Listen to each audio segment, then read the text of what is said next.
दूसरा ये कि एक ख़ास अमल है जो है ना वो उसकी तरफ तवज्जो देने की ज़रूरत है, और हमारे यहाँ वो बहुत जो है वो उसके बारे में बहुत कोताही पाई जाती है, वो है चाँद देखना।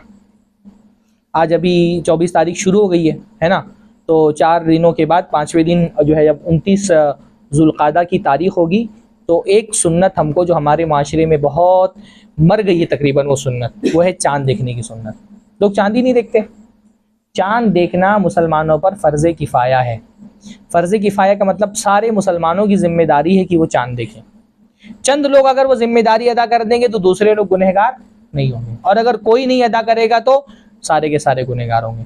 शहरों में हर दौर में प्रॉब्लम होता है कि बड़ी बड़ी इमारतें हैं, चाँद देखना बहुत सारे लोगों के लिए पॉसिबल नहीं होता है। लेकिन आप लोग तो माशाअल्लाह खुले आसमान के नीचे रहते हैं। लेकिन मैं देख रहा हूँ कि चाँद देखने की जो ललक होती थी पहले लोगों के अंदर, वो ख़त्म हो चुकी है। ये मुसलमानों का तरीक़ा रहा है कि मुसलमान चाँद देखते दिखाते हैं। हज़रत इब्न अब्बास फरमाते हैं तरा अन्नास वल हिलाला, कि अल्लाह के नबी सल्लल्लाहु अलैहि वसल्लम के ज़माने में लोगों ने चाँद देखने की कोशिश की, एक दूसरे से पूछा चाँद दिख रहा है कि नहीं दिख रहा है, तो किसी को नहीं दिखा, मुझे दिखा तो मैंने अल्लाह के नबी को बताया कि अल्लाह के नबी मैंने चाँद देखा, तो अल्लाह के नबी ने उसकी वजह से लोगों से कहा कि रोज़ा रखो। तो चाँद देखना मुसलमानों की एक मजमूई जिम्मेदारी है। मैं अपने बचपन में जानता हूँ, मुंबई में थे हम लोग, लेकिन चाँद की रात होती, चाहे ईद उल अज़हा का हो चाहे ईद उल फितर का हो, तो लोग सड़कों पे निकल के चाँद देखते थे, टेरिस पे खड़े होकर के चाँद देखते थे। अब हर आदमी मोबाइल लेके बैठा हुआ है। हाँ, चाँद मोबाइल में नहीं दिखता है, चाँद टीवी पे नहीं दिखता है, चाँद कहाँ दिखता है? अब ये भी बताने की ज़रूरत पड़ गई कि चाँद आसमान पे दिखता है। तो घर से बाहर निकलें, हर मस्जिद में 2-4 लोगों को फिक्स करना चाहिए कि ख़ास मौक़ों पर चाँद देखने के लिए निकले। जब चाँद देखने का टाइम होता है लोग चाँद देखते नहीं है, और उसके बाद झगड़ा होता है तो मौलवियों पर इल्ज़ाम डाल देते हैं। भाई, चाँद देखना सिर्फ मौलवियों का काम नहीं है, चाँद देखना पूरी उम्मत का काम है। तो इसका एहतमाम करना चाहिए। बल्कि जो हमारे बुल्डाना के अहबाब हैं उनसे मैं कहूँगा कि एक थोड़ा सा सेटअप, बहुत महंगा नहीं होता है, हाँ बहुत, मेरे ख्याल से थोड़ा सा आप खर्चा करेंगे ना, एक सेटअप लगाएं बाकायदा, जो टेलीस्कोप वगैरह होते हैं, और इसका एहतमाम अलग अलग इलाकों में होना चाहिए। ख़ास तौर पे ये अभी ये सीज़न इस तरह का हो गया है कि बारिश हो रही बहुत सारे इलाकों में, तो इसमें चाँद बहुत सारी जगहों पर देखना मुमकिन नहीं रहता है। बारिश वाले सीज़न में चाँद में इख्तिलाफ़ की बहुत गुंजाइश रहती है। एक साल आप लोगों को पता है कि बहुत इख्तिलाफ़ हुआ था चाँद के मसले में ईद उल अज़हा के मौके पर। वो तो 10 दिन का मौका था, तो इसलिए बाद में मुसलमान मुत्तफ़िक़ हो गए। तो चाँद देखने की कोशिश करें।